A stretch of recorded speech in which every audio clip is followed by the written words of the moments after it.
मोहब्बत की दुकान में मुनाफा भी हो रहा है और उसके बाद भी कोहराम भी मचाया जा रहा है। चुनाव में क्या वादा किया था कि हर परिवार की एक महिला को 1 लाख रुपए देंगे। बजट आया, हमारा रेवेन्यू रिसीव्ड कितना है? 26,80,000 करोड़। जितने भी आरोपी विदेश में भ्रष्टाचार के आते हैं वो कांग्रेस के ही प्रथम परिवार से कनेक्टेड क्यों आ जाते हैं? ये विदेशी कंपनियों से कौन सा याराना है कि भारत के हर आर्थिक संस्थान के ऊपर कांग्रेस का निशाना है। मोहब्बत की दुकान में मुनाफा भी हो रहा है और उसके बाद भी कोहराम भी मचाया जा रहा है।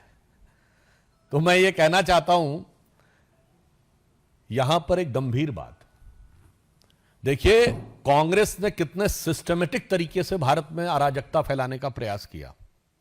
सबसे पहले उन्होंने आरोप किस पे लगाया था? एलआईसी पे। भारत के आम आदमी का सबसे ज्यादा पैसा इंश्योरेंस में किस में लगा है? एलआईसी। तो उन्होंने कहा एलआईसी बर्बाद हो गई। फैक्ट क्या है? एलआईसी ने पिछले तिमाही में 17,000 करोड़ का प्रॉफिट दर्ज किया, जो एलआईसी का ऑल टाइम है। दूसरा उन्होंने किस पे आरोप लगाया? State bank of India.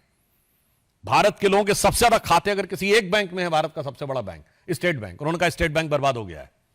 पिछली और उससे पिछली वाली तिमाही में 21,000 करोड़ रुपए का प्रॉफिट दर्ज किया है, जो एसबीआई का ऑल टाइम हाई नहीं है।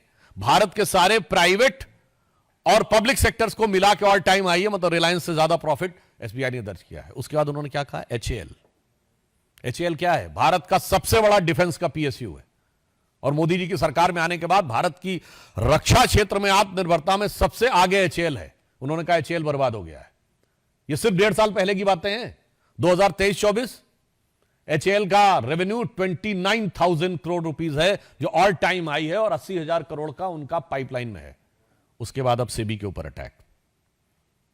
तो हमें यह साफ समझ में आता है कि भारत के हर उस आर्थिक संस्थान के ऊपर आक्रमण है जिसके की द्वारा भारत की आर्थिक शक्ति और आर्थिक संपन्नता उभर कर सामने आती है। और उसके बाद आप याद करिए, चुनाव में क्या वादा किया था कि हर परिवार की एक महिला को 1 लाख रुपए देंगे। कितने परिवार हैं?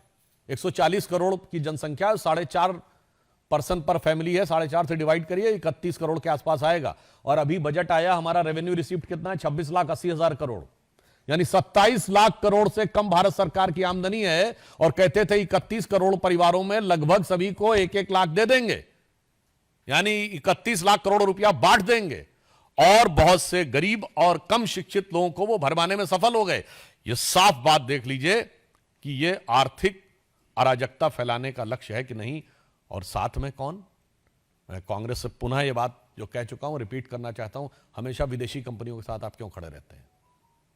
आज से 40 साल पहले यूनियन कार्बाइड के साथ 84 में कांग्रेस खड़ी थी, बोफोर्स के साथ 87 में कांग्रेस खड़ी थी, हॉविट्जर के साथ कांग्रेस खड़ी थी, अगस्ता वेस्टलैंड के साथ कांग्रेस खड़ी थी, हिंडनबर्ग के साथ कांग्रेस खड़ी है, बीबीसी के साथ कांग्रेस खड़ी थी। जॉर्ज सोरस का सुर और कांग्रेस का सुर बिल्कुल एक है। वो भी कहता है मोदी को हटाना है हर कीमत पे, और इनका भी कहना है मोदी को हटाना है। और जितने भी आरोपी विदेश में भ्रष्टाचार के आते हैं वो कांग्रेस के ही प्रथम परिवार से कनेक्टेड क्यों आ जाते हैं? चाहे वो वॉरेन एंडरसन हो, टोबियो कॉट्रोची हो, ग्वाइडो हेस्को हो, क्रिश्चियन मिशेल हो। तो मैं कहना चाहता हूं ये विदेशी कंपनियों से कौन सा याराना है कि भारत के हर आर्थिक संस्थान के ऊपर कांग्रेस का निशाना है। न्यूज नेशन अब व्हाट्सएप पर खबरों के ताजा अपडेट के लिए न्यूज नेशन के इस क्यूआर कोड को स्कैन करें।